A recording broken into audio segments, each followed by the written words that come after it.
Hey guys, Mr. Poki here, back with another video. So in this episode of CN Unit Analysis, we'll be exploring Mini Sile, also known as Sushang or Sushang. The reason why I wanted to explore Sushang in this episode of CN Unit Analysis fundamentally came from two reasons. The first reason, I believe, is because Sushang's popularity is slowly rising due to MOC 10's Kafka. So for free-to-play players, especially for players that didn't pull any of their limited rate-up units, the idea is then you're able to use Dunheng for the first half of MOC 10, and Sushang will now be your main carry for the second half of MOC for Kafka, right? And that's why I believe that her popularity is slowly rising across MOC stages. The reason why I wanted to do CN unit analysis for Sushang, right, is because I'm not sure if you guys have heard, Tim Myers, another content creator, right, he has been organizing this PvP for Honkai Star Rail, which basically pits 2 versus 2 and see which team can clear the MOC with the least amount of turns using off-meta units, right? So I have participated in this event, and for my team, I'm basically forced to use Sushang. So for the past couple of days, I've been researching extensively how to make Sushang work. And that's one of the biggest reasons why I wanted to make a CN unit analysis for Sushang, because I've learned quite a lot over the past few days, so I hope that I can impart this knowledge to you guys as well. So without further ado, let's get into today's video. Alright, so the foreword for Sushang, she's given the nickname of Xiao Xir or Mini Sile across the CN community, and I would dare say even the English community. People started to make a lot of comparisons between her and Sile and see how their kits have a lot of similarities, right? So first of all, they both have their innate speed buff. For Sile, her speed buff is triggered whenever she uses her E, and for Sushang, her speed buff is triggered whenever an enemy's weakness break. And both of them also have some sort of extra turn mechanic. For Sile, as long as she kills an enemy, she'll proc Resurgence, and for Sushang, as long as she casts an ultimate, it will immediately build her turn once again. Alright, so although her extra turn mechanic is not as broken as Sile's Resurgence, I'll touch on to that a little bit later, she nonetheless has impressive DPS capabilities as a 4-star, right? With her E1 being one of the strongest E1 in the entire 4-star roster. It should have just enables her to become like an insanely powerful unit just because of how valuable skill point is when it comes to team building composition. Right, and as I mentioned just now, Sushang's popularity is not really that high along with Dunheng since the release of Sile, and despite being a rate up on Jingyuan's banner, the MOC cycle have not really favored her up until this recent MOC, right?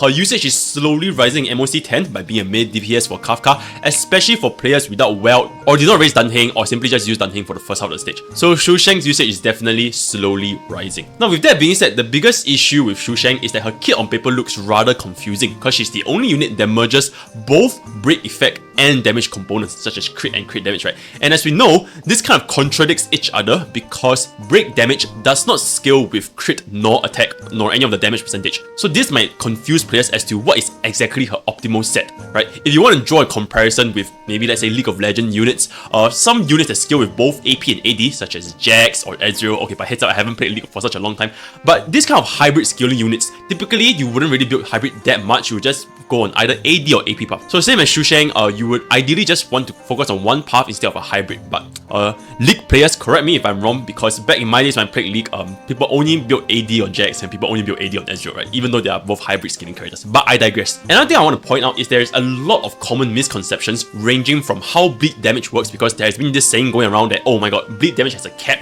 as well as how Sushang's sword stance affects her damage output and all this kind of stuff. So I'll be exploring all this later on. And lastly, for Sushang mains, it's actually very easy to farm for her gear because both champion sets and thief sets, they are in the same dungeon, right? So you could just go ahead and farm that dungeon and see which set gave you the better subsets, and you can easily just slap onto her. And that's why Sushang is really easy to gear as compared to most of your other carries. Like for example, you are farming Quantum Dungeon, then I don't think Sile will scale that well with the Wandering set.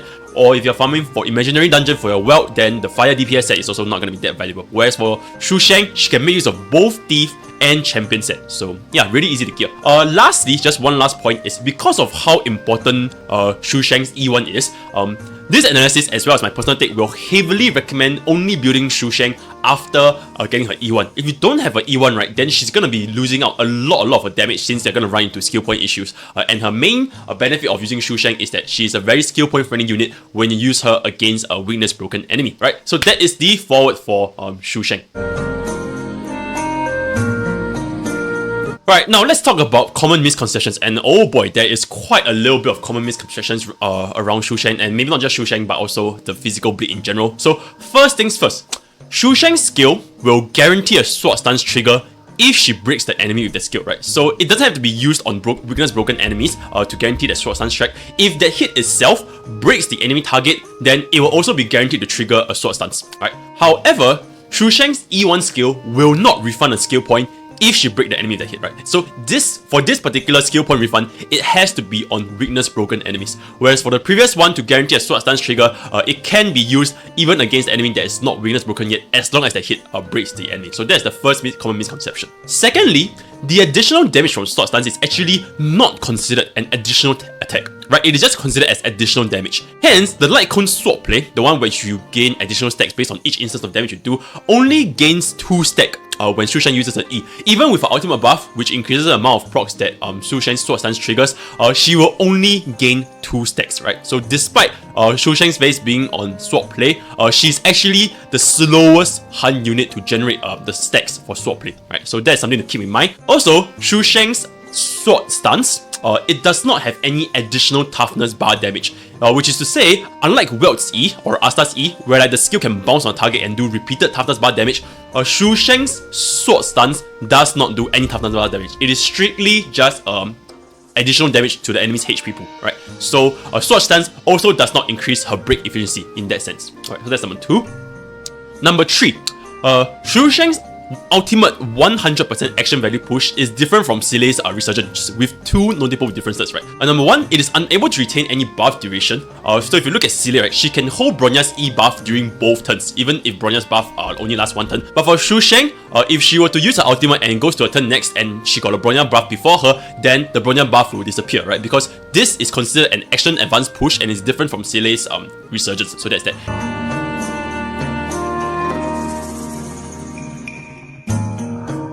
And number 2, Sushang's 100% action value push, it is unable to cut an enemy turn. I'm not talking about the ultimate because you can cut any enemy unit with an ultimate, but the extra turn following the ultimate, you're unable to cut an enemy turn. So what do I mean by this, right? Is, for example, right now it is like Japat's turn, for example, right? Japat is currently, he's at 0 action value and he's doing his 2-hit combo. So after Japat's first hit, and if you use Silei's Resurgence to kill a little minion, she is then able to proc Resurgence and it will immediately become Silei's turn before Japat. Whereas for Sushang, after Japat's action and then you want to cut Japat's turn with Sushang's ultimate and she gains 100% action value, it will still be Japat's turn after Sushang's ultimate, right? Whereas for Silei, after Silei's ultimate and she kills a unit, it's gonna be Silei's turn. For Sushang, she has to wait until the enemy finishes his turn, then her 100% action value will result in her turn. So this is something to keep in mind, right? Alright, so number 4, the speed buff from Dancing Blade, which is Sushang's talent, it will be wasted if Sushang breaks the enemy with her ultimate. Now what do I mean by this? Right? Because it is a 2-turn speed buff, and this speed buff will basically carry you throughout your entire action value, right? Decrease the amount of action value you will take to reach the turn. So the additional speed gained from her talent is going to be irrelevant, because if she were to break an enemy with her ultimate, she's gonna be immediately pushed up to 100% action value to 0, right? Instantly, regardless of how slow or how fast your Sushang is, right? So this speed buff for that 1 turn is gonna be completely irrelevant, right? So this speed buff will only benefit Sushang's following turn, right? But ideally, you will want to break an enemy with Sushang's E after her ult, right? So in that situation, when you break an enemy with her E after her ult, she'll utilize both the speed buff from her talent as well as the out damage buff and all the sword stance proc because the enemy is broken from the E. So this is the most ideal situation, but of course, if it doesn't happen, then it's okay. Now lastly, the last common misconception, and I would say that this common misconception is probably the biggest one out there, because I think there has been a lot of documents circulating around saying that there's a maximum cap on bleed damage and all this kind of stuff, and I hope that this really gets cleared up, because I think even right now people are still believing that there is a cap for bleed damage, but I'm just gonna straight up disprove this right now, right? So the common misconception is that there is a maximum cap on bleed damage, right? Because on bleed damage, you can see over here, this is taken from the wiki formula. It does 7% of a target's maximum health for elite or bosses. And on a side note, there is a max cap for bleed damage, right? The formula is 2 times level multiplier times max toughness multiplier. But people really need to learn and go and read these kind of things, right? The max cap for bleed damage is the maximum base damage. Okay, I repeat, the max cap for bleed damage is the maximum base damage. It is not the final damage. So what does this mean for us? So this means there is no ceiling for how much break effect you can stack with Sushang. You can stack 100 break effect, 200% break effect, even 300% break effect. The bleed damage will always increase. It will not have a max ceiling whenever you stack break effect on Sushang. So what does this max cap really mean, right? This max cap is introduced to prevent bleed from becoming overpowered against extremely high HP targets, right? So what do I mean by extremely high? Right now in the future, if let's say MiHoYo introduces a unit with like 1 million HP, right? The bleed base damage, it cannot do 70,000, which is 7% of 1 million, right? It can only do, this is the cap. The max base damage is going to be 2 times level multiplier times maximum toughness multiplier. What do you notice from over here? This whole max cap, right, for bleed base damage, it is not tied to the enemy's health pool. Which is to say, no matter if the enemy has 100,000 HP, or 1 million HP, or 10 million HP, there is always going to be a max cap for bleed base damage, right? Which is going to be 2 times your level multiplier, which as we've seen from all my previous videos, the level multiplier right now for level 80 units break effect is 3767, right? So this number is 3767 multiplied by your maximum toughness multiplier. So how do you calculate maximum toughness multiplier? It is from this formula over here. And if you really want to understand this a little bit more in depth, you can feel free to check out my video on weakness break efficiency, all that kind of good stuff. So this is what it essentially means. The base damage for bleed cannot exceed 2 times level multiplier times maximum toughness multiplier, no matter how big the enemy health pool is. But the damage for the final damage for bleed itself, it can be increased with break effect, right? If you stack more break effect on Sushang, then she's gonna benefit. So to get this even clearer, this is a little bonus section that CM Bros have graciously calculated what is the cap for bleed's base damage, right? Right, so for 2 toughness bar, the enemy's max health, in that sense, is going to be 47,000. For 10 toughness bar, it's going to be 320,000. And for 12 toughness bar, which is going to be 376,000. This is their maximum HP. This is not the bleed's damage, this is their maximum HP. So if you take a look at this, by translation, if the enemy with a 10 toughness bar were able to exceed, right? So if let's say one day MiHoYo introduces a 10 toughness bar enemy with like 400,000 HP, right? In that scenario, if there is a 400,000 HP with 10 toughness bar, so in that scenario, bleed doing 7% of the target's maximum health, which is 7% of 400,000, it will have a cap because it is way higher than the cap of 320,000. So essentially what this says is, if the enemy's health pool exceeds, the maximum bleed's base damage will be hit, right? The cap for the maximum base damage will be hit. But increasing break effect will still increase bleed's damage over time target. Right, and as of version 1.1, which is our current MOC target, there is no enemies that have such a high health pool, right? So really, right now, even going into the future, really, you can feel free to stack on break effect on Sushang and don't be worried that there is a maximum cap for bleed damage, right? So I really hope that this misconception can eventually get cleared. Maybe this can be covered by future content creators, I don't know, but I'm just going to say it here first, right? So in the future, you guys can thank me later when you discover it yourself. Alright, moving on from common misconception, we're going to be talking about the most important factor for Sushang, which is going to be, do you build her as a crit ratio, which is a normal DPS, or do you build her as a break effect DPS, or do you build her as a hybrid, right? So what we're going to see here, right here, is going to be a hybrid CM Bros calculation, where I'm going to translate this a little bit. For their assumptions, it assumes that this top column, it is against a mob with 2 toughness bar, and her E will basically instantly break the mob. The bottom column is against the elite with 10 toughness bar, right? And Sushang will break the elite with 2 E's, ultimate, and 2 E's, right? Then this will cause a break. Both of them are using Herta's S5 Lightcone, which is the cruising the Stellar C, and both of them have no teammates, so this is strictly just Sushang alone. Both of them also have 57% crit rate, as well as 101% crit damage. The only difference is for the first column, she has 16% attack and 70% break effect, whereas for the second column, she has 49.33% attack and 20% break effect. So this is the two differences, right? What CM Bro has calculated from this setup is that for mobs such as a low toughness bar enemies, the difference between pure DPS and break effect is almost negligible, right? It's 100% versus 99.93%. So a really very little difference. But for enemies with more toughness bar, right, then the difference is a little bit higher, where break effect Sushang is gonna do more than the crit route Sushang, right? So this is the findings, and another thing over here is the damage composition for Sushang, right? So 57.4% of Sushang's total damage output came from her break, as well as the 2 procs of bleed. Whereas 42.6% of Sushang's damage output came from her 2E, 1 ultimate, and 2E. Both of this is against a 10 toughness bar enemy, which is this part over here. It's not against the 2 toughness bar thing. And then now is the little bit of the analysis, right? So this CNN bro suggests using a hybrid build for Sushang, essentially changing attack percentage rope for a break effect rope, while still maintaining all the other main stats and substats like a normal DPS. Everything else is consistent. She's still using crit chance body, she's still using speed boost, she's still using a physical damage or all this kind of stuff. So the only difference is attack percentage rope versus break effect rope. In that CNN bro's opinion, it allows Sushang to be the most fluid in any situations. There is no need to try to min-max two different sets, and you can basically just use her in any sort of situation, and it's much easier in the early game, right? Because you basically just need to find a break effect rope and just build her like a normal DPS. Super fluid. That being said, I personally feel that a specialized set for either crit rate Sushang or break effect Sushang will work better than a hybrid. Now, why do I say this? Number one, the most important factor over here is this damage simulation that the CN bro done is only for Sushang herself without any supports, and assuming that she can always break the target, all this kind of stuff, not under any crowd control, not under. So there is missing a lot of practical situations, which is why I want to say for most damage simulations, right, the numbers that you see in damage simulations, they're just numbers. But when it comes to practical situations, you're gonna face into very different scenarios where it can help you decide whether this specific build is good or not, right? Numbers are just numbers, it's just paper math, and anything can happen in a real world scenario. So, with that being said, if we force Sushang into one specific build, right, either crit rate or break effect, this will allow me as a player to optimize my whole team around Sushang.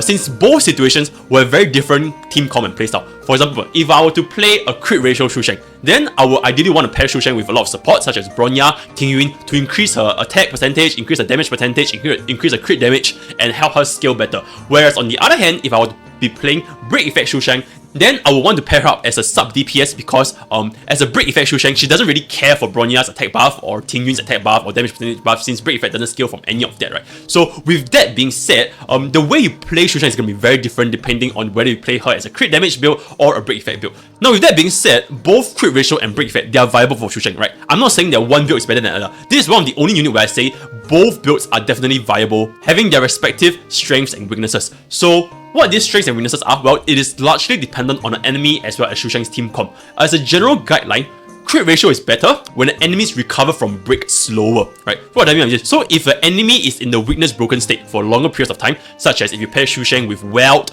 or Asta with a speed buff, or where the enemy's turn is much slower than Sushang, and Sushang can repeatedly spam her E, because if you were to spam Sushang's E against a weakness broken enemy, she's not going to consume skill points, right? And you can just keep repeatedly doing that, and all her E damage and her sword stance damage is scaling from a crit ratio. It is not scaling from break effect. So in this kind of scenarios, it is better to build crit ratio for Sushang.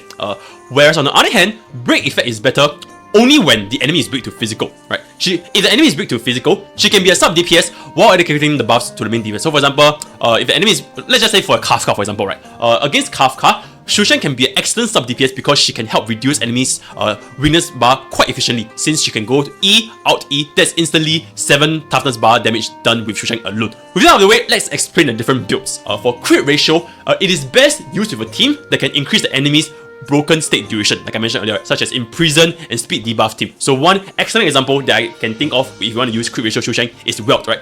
Now why is this the case? Big portions of Sushang's damage can only be guaranteed when hitting a weakness broken enemy, such as the guaranteed sword stance, as well as the additional damage with repulse, right? All of this scales with attack percentage and crit ratio. They don't scale with break effect, right? So if you were to increase Sushang's attack percentage and crit ratio, then her damage against a weakness broken enemy is going to be a lot higher. Using Sushang's E on a weakness broken enemy after out buff have 5 instances of damage. Your normal E has 2 different hits, your sword stance has an additional 1 sword stance, and plus 2, because after you use Sushang's ultimate, you can have an additional 2 procs of sword stance. So all these 5 instances of damage, right, they can all scale with attack percentage, damage percentage, and crit chance, right? So all these scales with crit. That's why Sushang's damage will greatly increase if we build her as a crit ratio. So the strength for this build, I think for crit ratio Sushang, her damage is very consistent across any enemy, as long as the target is broken. You do not have to use Sushang against only physical weak enemies, right? You can use her as long as the enemy is broken. Like if the enemy is weak to quantum, weak to imaginary, the moment the enemy is broken, right, Sushang can deal high amounts of damage with her sword play triggers without using skill points after you have her E1. That's why she's a lot more universal when it comes to team composition, right? And number 2, she's also really skill point efficient because, like I mentioned just now, she doesn't use any skill points when an enemy is broken, and you can just keep repeatedly spamming her E and do tons of damage without using any skill points, while your main DPS can still do whatever your main DPS is to do. Now, the weakness for this build is when you're hitting enemies that are not weakness broken, right? Such as before your main carry and your entire team is able to break the enemy, then Sushang is gonna lose a big portion of damage, since the sword stance will not be guaranteed to trigger against non-weakness broken enemies.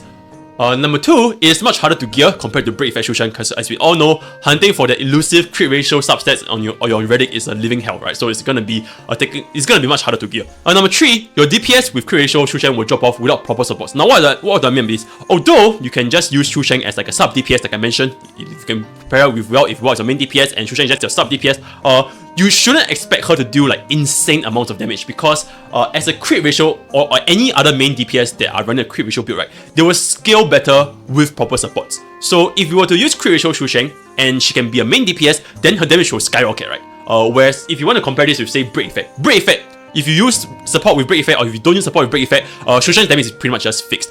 Whereas for crit ratio, if Sushang doesn't gain any form of buffs from support, such as like Yukong's buffs, right, then her damage is definitely gonna fall off a little bit. She's more reliant on supports, so that's that.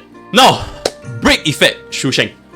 This is best used against physical weak enemies, and she acts as a sub DPS. If you don't have physical weak enemies, then you have to force her with Silver Wolf's weakness implant. But ideally, you will only use Break Effect Sushang against physical weak enemies. And this is why I would say that generally speaking, Break Effect Sushang is less universal when it comes to team composition as compared to crit ratio Sushang. With her 100% action value push with her ultimate, like I mentioned just now, Sushang can instantly deal 7 toughness bar damage. 2 from her E, 3 from her ultimate, and 2 from her E again. And most elites, right, they have a toughness bar of 10, and most of the bosses, they have a toughness bar of like 12 to 14. So this means that achieving break with Sushang is much easier than other main DPS without any extra turn mechanics. So if you want to break with Sushang, you can honestly just time her really well. Like the moment you see that Sushang is the ultimate, you can honestly just hold it for a while, and whenever the enemy reaches a stage where it has less than 7 toughness bar, you can straight up just instantly let Sushang break the enemy. So breaking with Sushang is honestly very easy. Aside from that, physical bleed damage also has the highest damage percentage across any sort of DOTs, right? Across wind shear, across shock, across entanglement, all this kind of stuff, physical bleed has the highest damage. And as I mentioned previously in common misconception, there is no cap from break effect. You can stack up 300% break effect on Sushang and her bleed will still increase in damage. The only cap is on the base damage, right? But I digress. Especially against high health targets, right? High health, high toughness bar targets such as elite and bosses, Sushang's physical break damage is really gonna do a lot of damage, right? Now, strengths for break effect. It is really easy to gear. Very similar to my previous video on CN Theorycraft on break effect Silver Wolf. She's super easy to gear. You just give her basically a thief set as well as the main stats. She's not sub-stat reliant as compared to crit ratio, right? And number 2, it makes use of Sushang's internal defensive traces, because as we see from Sushang's traces, right, she doesn't have any sort of like crit chance or physical damage. She only has attack, HP, and defense. And break effect Sushang can honestly make use of defensive traces because we can use HP percentage sphere or HP percentage chest, right? Because we don't need crit chance and we don't need physical damage boost. So essentially, it makes our Sushang tankier than a crit ratio Sushang. Next, it is an excellent sub DPS, I would say more so than crit ratio, because if the enemy is weak to physical, I think this is one of the best sub DPS build you can run on Sushang, because you really don't need any sort of supports, right? She can just function like a solo lone wolf, just keep breaking the enemy with herself and she would have just done her job. Super good sub DPS and don't really need that much support from anybody, and then you can safely give all your main DPS all the buffs and all this kind of stuff while she still does respectable break damage. Now, what is the weakness for this? The weakness is, like I mentioned, she's definitely useless against enemies that are not weak to physical, because then you'll never ever be able to break with Sushang. Or if a player doesn't have Silver Wolf to implant physical weakness, then she's also going to be useless there. Which is why I say I think Silver Wolf is really one of the most future-proof units. So I really hope that for those of my viewers who watch my videos, you guys actually picked up on that and put Silver Wolf. Now, next point, break effect Sushang is definitely weaker for enemies with lower max health, right? Because physical bleed is scales with the enemy's high health pool. So against enemies with such like daily mobs and all this kind of stuff, she's probably gonna do less damage because their maximum health is lower and their maximum toughness bar is also lower. Number 3, it competes with other breaks. I think this is a very interesting point to talk about, because in Star Rail, you really can only break the enemy once, right? Even though the enemy has 3 different elements, you cannot break the enemy with all 3 different elemental breaks. So if our break effect Sushang were to miss our break, and let's just say, like, if you're running a pure mono imaginary team, if our mono imaginary team is the one breaking the enemy, casting imprisonment, all that kind of stuff, and Sushang didn't manage to get a break off, then this entire build is completely wasted. Because if you want to compare this with break effect Zero Wolf, even if break effect Zero Wolf doesn't break the enemy, she can still do her job of implanting weakness. Whereas if break effect Sushang don't break the enemy, right, then her function as a sub DPS is completely out the window, because her purpose is to do damage, and without breaking, she basically don't do any damage, right? So this is a very, very interesting weakness that we have to consider. Lastly, she technically uses more skill points than a crit ratio build, right? Because ideally we want our Sushang to be using her E most of the time, because E helps do the highest amount of toughness bar damage. Whereas for a crit ratio Sushang, she don't really need to use her E until the enemy is broken, right? She can use her auto attack when an enemy is not broken yet. Whereas for break effect, she always wants to be using her E, ultimate E, to increase her toughness bar damage. And as mentioned earlier just now in common misconception, Sushang's E1 will not refund a skill point if she breaks the enemy with a hit. So it has to be used when the enemy is already broken, right? So she's gonna be a lot more skill point intensive. Now, final summary, after such a long discussion for hybrid build, crit ratio build, and break effect build, crit ratio will suit more as a universal main DPS, while break effect will suit more as a physical weak enemy as a sub DPS. Generally speaking, crit ratio Sushang is more common since she can be brought to stages with or without physical weak enemies, right? And she can still do tons of damage when the enemy is broken. So she can be used as a main DPS, she can be used as a sub DPS, she can be used against enemies with physical weakness, or she can use against enemies with no physical weakness. Crit ratio can essentially be used against all these kind of scenarios, right? Whereas for break effect, it is only forced to physical weak enemies. And players without Zero Wolf will find it quite hard to slot Sushang in if the enemy is not weak to physical, right? But that being said, if you can find an enemy that's weak to physical, I think break effect Sushang will give more value to you, generally speaking, because break effect does a ton of damage, and it is essentially free and super easy to gear. So under the right scenarios, with the right team comps, all this kind of stuff, Sushang can have a high damage output for both builds. You just need to experiment and see what's the enemy you're against and what sort of team comp you want to build with Sushang. Okay, moving on to Relic Recommendation. This is going to be an interesting one. Do we want to use Energy Regeneration Rope as compared to attack percentage or break effect rope? So this is a rough math that the CN bro has done, where he took attack percentage / break effect rope for the first row and the ER rope for the second row. So as you can see over here, right, if you were to use ER rope, it saves you 2 skill points, right? You can out with AE, whereas for the normal attack percentage or break effect rope, you can only out after 4 E's, right? A very short summary, although using ER rope reduces both crit ratio and break effect Sushang's DPS, but if a player plans to use Sushang as a sub DPS, it's purely as a sub DPS, right, ER rope can honestly be considered to greatly reduce your skill point pressure. Keep in mind that this will definitely reduce Sushang's personal damage. It is definitely not recommended if you're going to be running Sushang as a main DPS, so in that case, please just stick to attack percentage rope or break effect rope. Hey guys, Editor Poki here, back from the future. So essentially, as I'm editing this video with Sushang's CN unit analysis, I realized that the video is taking really long because the front part of common misconception as well as all the different kind of builds on her was taking really a lot of time. So with regards to that, I decided to just cut down on this portion with regards to her relics, and you guys can just take a look at your own timing based on the Google Sheet itself. If there's anything that you guys do not understand, feel free to contact me in my Discord or just leave it down in the comments below. Take care. Now for Sushang's Lightcone Recommendation, I added the swap play over here because this particular CM bro didn't include swap play, so I've taken the liberty of adding it myself. Because like I mentioned earlier, right, Sushang is the slowest stacking unit for swap play, even though swap play has a face on it, right? All other Han units such as Dan Heng, Yan Qing, Sile, they can all stack swap play to maximum stacks after just 2 skills, right? Whereas for Sushang, she needs 3 turns. So swap play is definitely gonna be a little bit slower when you want to use it on Sushang. But with that being said, if Sushang can stay on one target forever and the fight lasts for a really long time, then swap play will still stay on its maximum 5 stacks and provide ample damage, right? So swap play is definitely gonna be a viable path if your Sushang is going to be forever hitting that one target. One thing to keep in mind is comparing swap play with cruising the Star C, S5 Herta Shop is going to give you a higher damage than S1 swap play. The only breakpoint is after achieving S3 sword play, then she will out damage S5 Herta, right? So this is something to keep in mind. If you only have S1 sword play, then you can just save it for later and just focus on investing on cruising the Stellar Seed. Other Lightcone choices, they are pretty self-explanatory. Silei's Lightcone, it is the best Han Lightcone, and it scales really well with any Han unit, even more so for Sushang, because she has her innate speed buff, so she can make use of Silei's Lightcone stacks really effectively. Sleep at the Dead, it has very good base stats, and the crit damage is always going to be useful, even if it's not 100% uptime, right? So it's going to be our secondary option for sure. Then Silence Remains, which is Dunheng's Lightcone, it has innate crit and attack, which is much more consistent than Herta against a single target foe, right? Such as Kafka. When you want to use Sushang against Kafka, then Silence Remains is going to have an uptime of almost 100% after they defeat all the mobs, right? So that is that for Sushang's Lightcone recommendations. Super straightforward, and there's not much to discuss over here. Alright, so for the last part of our video, we're going to be diving into team compositions, and I'm taking the liberty of translating this little chart done by the CM bro. So, supports that increase Sushang's damage output, right? Such as Bronya and Tingyun, it increases her attack, damage, and crit buffs. This will benefit crit ratio Sushang more, because as we know, I've said it repeatedly, attack percentage and crit ratios, they don't affect your break damage at all. On the other hand, defense break actually benefits your break damage, right? Your break damage will increase if the enemy's defense broken. Once again, for more information, check out my weakness break video on Poke Academy. It will discuss everything that I want to discuss here today. So things like defense break and speed bars, right? This can actually benefit both builds, right? For crit ratio and break effect, right? So Pella and Asta is going to be suitable for both builds of Sushang, whereas Bronya and Tingyun is more suitable towards crit ratio build Sushang, right? Debuffers that can increase enemy break duration, such as your Welt and Japat over here, they have Imprison and Freeze.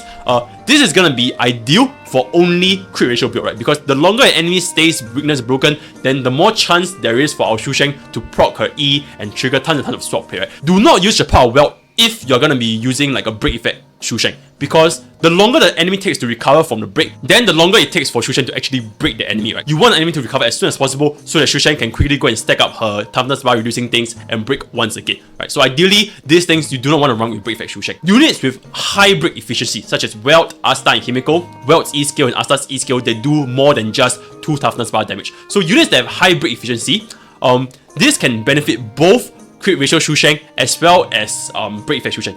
It benefits crit ratio Sushang because naturally, the faster an enemy is weakness broken, the faster Sushang can spam her E with the additional sword stuns damage. It also benefits break effect Sushang because it helps achieve enemies break even faster. Even though Sushang can break herself, but if the enemies can break even faster with all these kind of units, then it's also going to be beneficial. Now, Silver Wolf, like I mentioned, I think she's pretty much the most universal unit. You really can just run her with anybody. She can help crit ratio Sushang deal more damage, and she can also help break effect Sushang deal more damage, right? So Silver Wolf is just super universal.